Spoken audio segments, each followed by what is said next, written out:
Thank you, Mr. President. Just, I think sometimes when we have discussions like this, we do it in the abstract. And sometimes we don't know who we're dealing with, individually. Years ago, before I was ever elected, I did some tours of the prison facilities. Tucker Dolge was a state representative. He's a friend of mine. He was here one term, and he got invited to tour the prison because it was we were in Stafford, close to the prisons in Summers and Enfield. And he worked with me in the insurance office. He said, God, I don't want to go up there. So you want to come with me? I said, yeah, I was kind of curious. So we did. We went up. And I went up quite a few times after that. I went to, I got to know the athletic director up there, a guy named Dave Muska. And I went up to have a sports banquet every year. I went up a couple times to that. They have a boxing show. I went up once to that. But anyway, on one of the tours, Carl Robinson took us around. And that's one of the gentlemen whose the prison's named after. One of the prisons is named after Carl Robinson. Huge man, former professional football player. Very interesting guy. So anyway, as we're walking up, he's taking us to the solitary units. And they're not down in some dungeon somewhere. I don't know how it's arranged now. I haven't done this in a while, but it's a double-decker cell block. And these are the most violent offenders, and they're out 1 hour a day. They take them out into a yard, and they allow them to get some exercise. So anyway, we're going in there, the three of us, and we have to wait to get into this cell block. And one of the inmates is coming in. The corrections officers tell us to wait because he's coming in from his exercise. He gets up to a rung above us, and he spits on the warden. Maybe in a polite place like this, you shouldn't say that, but that's what happened. And, of course, the corrections officer on both sides of him, and they grab him. And he says, no, take him up. So they put him back in his cell. He said to me, see that man? I said, yeah. He said, we got to let him out of here. He served all his time. He said, he is so violent and so dangerous that he can't even function in a regular prison population, let alone in society. He said, he's going to be out there in a couple of months with my wife and your daughters and your mother. He said, that's pretty frightening. I just took one look at this guy, and I was a pretty macho guy back then. I thought I was a pretty tough guy. This guy was a scary, scary guy, let me tell you. So I think we've got to put this into perspective so we know who it is that we're dealing with. And when he took us on the tour, I saw some of the older inmates, and you watch all those prison movies, and I said, boy, those are some tough-looking guys. He said, oh, those guys are no problems. He said, this is their home. This is where they live. They become acclimated to being here. They're no problems. The young offenders that are the problem. These guys kind of stay near their cells to stay out of trouble. So anyway, I think you have to be careful when you're talking to people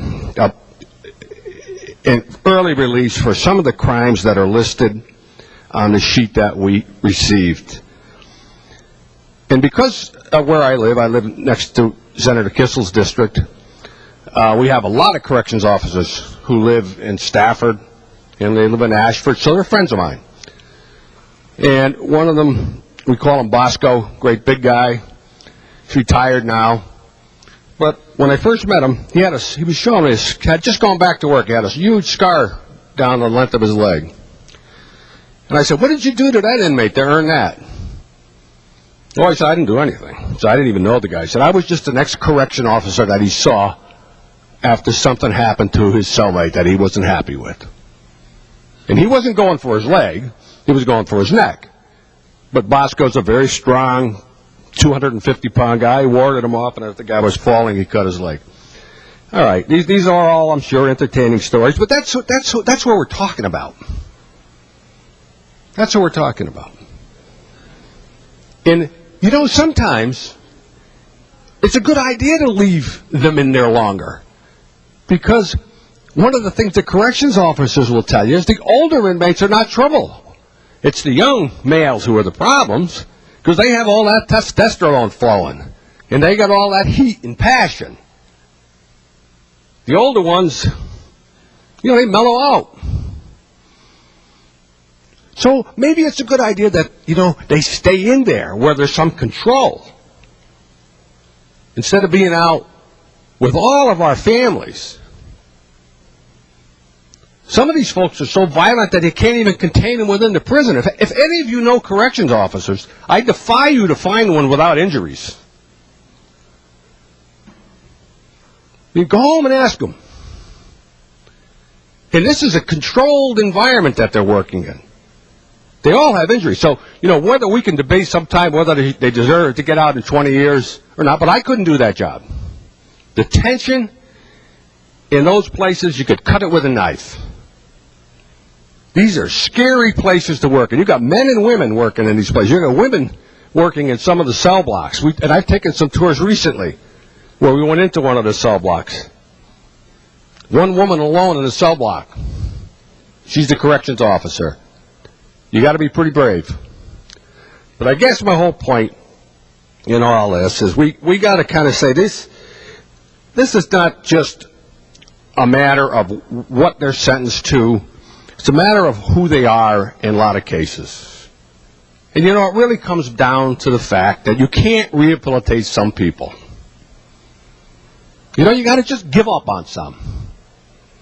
Because they have forfeited their right to live among the good and decent folks.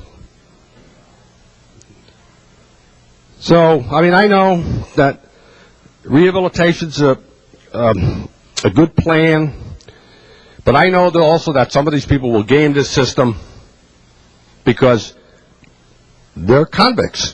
They're ex-cons or cons. This is what they do. They con you. They're good at it. If any of you have taken any time to watch the parole hearings, they're on the Connecticut network. If you ever sit down and watch them, some of these guys look like Eagle Scouts, but they're not. So this just gives them another opportunity to game the system, just gives them an opportunity to enter society, and in a lot of cases where they forfeited the right to be in society. Thank you very much. Thank you, Senator. Will you remark further?